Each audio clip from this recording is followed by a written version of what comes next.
नमस्कार फ्रेंड्स, मेरा नाम बबलू वर्मा, पेपर हैकर में आपका स्वागत है। हम देखने वाले हैं यहाँ पर बीए फोर्थ सेमेस्टर चल रहा था, जिसमें हम पहुँच चुके हैं एजुकेशन का सेकंड पेपर। और सेकंड पेपर की यूनिट नंबर जो आ चुकी है वो आ चुकी है थर्ड। कौन सी यूनिट नंबर थर्ड आ चुकी है आपका करा दिया। हिंदी मैंने दोनों करा दिए, हिस्ट्री मैंने करा दिए, मैंने जियोग्राफी करा दिया फोर्थ सेमेस्टर का, और अब मैं शिक्षा शास्त्र का आपका करा रहा हूँ। ठीक है, तो हम देखेंगे एमसीक्यू बहुविकल्पीय क्वेश्चन। पहले क्वेश्चन की बात करते हैं। बालक के मानसिक स्वास्थ्य पर बुरा प्रभाव डालने वाला कारक कौन सा है? तो बालक के मानसिक स्वास्थ्य पर बुरा प्रभाव डालने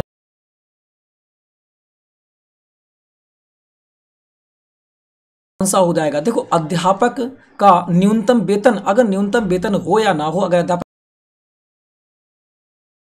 निर्धनता, हाँ निर्धनता हो सकता है।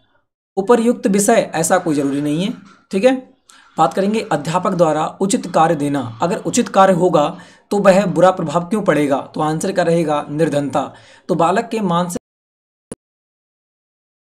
वह मिलेगा निर्धनता।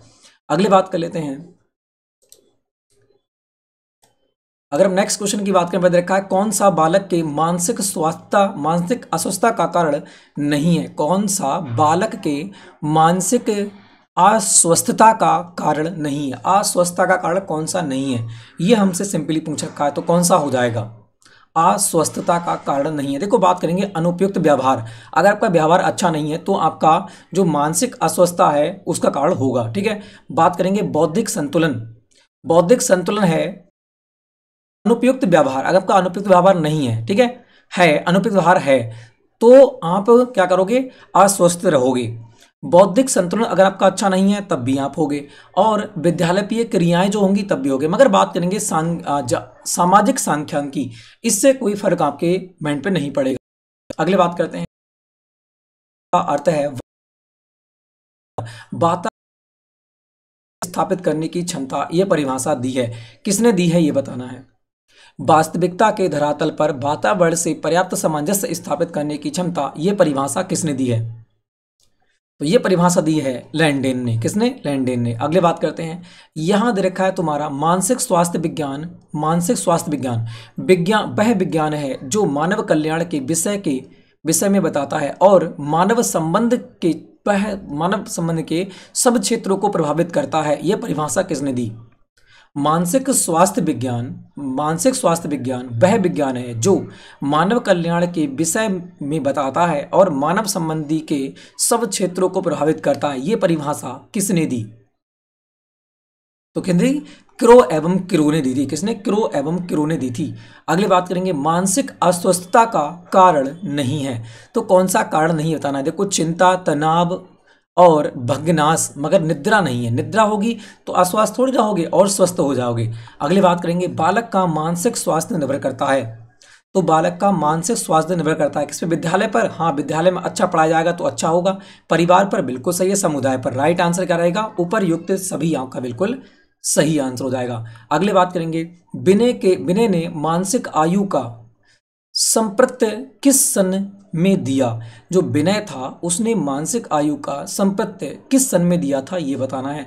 तो आपको संप्रत्य में सा इस प्रकार से जोड़ोगे तो 8 बन जाएगा। तो आंसर रहेगा 1908 में। कब? 1908 में। अगली बात करें, कौन सा कारक मानसिक विकास को प्रभावित नहीं करता? तो मानसिक विकास को प्रभावित कौन नहीं करता है? वंशानुक्रम, परिवार का वातावरण बिल्कुल करेगा, अध्यापक भी कर सकता है, संस्कृति भी कर सकती है, मगर अनुवंशिक, क्या जन्म से आप ऐसे होते हो? बिल्कुल नहीं।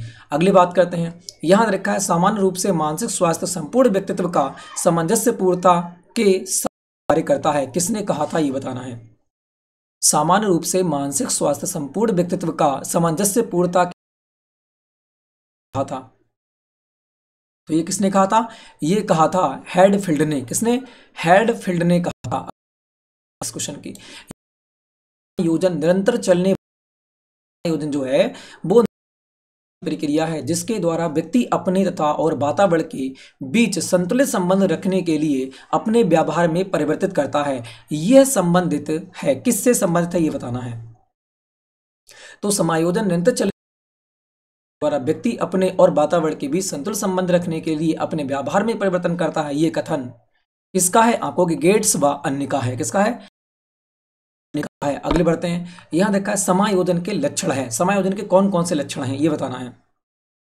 तो समायोजन संतुलन से भी हो सकता है, पर्यावरण की परिस्थिति से लाभ से भी हो सकता है, और संतुष्ट एवं सुख से भी हो सकता है। तो यहाँ पर क्या रहेगा? यहाँ पर रहेगा ये सभी। ठीक है, अगली बात करते हैं। यहाँ रखा है भग्नाशा का अर्थ है किसी इच्छा या आवश्यकताओं के बाधा पड़ने से उत्पन्न होने वाला संवेदात्मक तनाव। ये परिभाषा दी है, किसने दी है? तो भग्नाशा का अर्थ है किसी इच्छा अथवा आवश्यकता में बाधा पड़ने से उत्पन्न होने वाला संगीतनात्मक तनाव। यह परिभाषा दी थी किसने? गुड ने परिभाषा दी थी। किसने? गुड ने। अगली बात करते हैं, नेक्स्ट क्वेश्चन यहां दे रखा है तुम्हारा, डगलस एवं हॉलैंड के अनुसार संघर्ष है। डगलस एवं हॉलैंड के अनुसार संघर्ष क्या है? तो आपको कि विरोध के कष्टनात्मक दशा है, बिल्कुल सही है। विपरीत इच्छा है और अनहोनी है। तो आंसर क्या रहेगा? ये सभी हो जाते हैं। अगली बात करेंगे, तनाव है। तनाव क्या है? तनाव क्या है? क्या तनाव एक चिंता है? क्या तनाव एक संतुलन की दशा है? क्या तनाव एक असंतुलन की दशा है, या फिर ये सभी है? तो क्या तनाव चिंता है? बिल्कुल गलत। तनाव क्या संतुलन की दशा है? असंतुलन होगा तो अच्छा होगा, तो असंतुलन की दशा है। तनाव क्या है? एक असंतुलन की दशा हो जाती है। अगली बात करेंगे, निरंतर रहने वाला संघर्ष कष्टदायक होने के साथ साथ शारीरिक स्वास्थ्य के लिए हानिकारक भी है। ये कथन किसका है? निरंतर रहने वाला संघर्ष कष्टदायक होने के साथ साथ शारीरिक स्वास्थ्य के लिए हानिकारक भी है। ये कथन किसका है? तो ये कथन किसका है? मन का है। किसका है? मन का है। तो इस प्रकार से ये हमारा था यूनिट नंबर 3।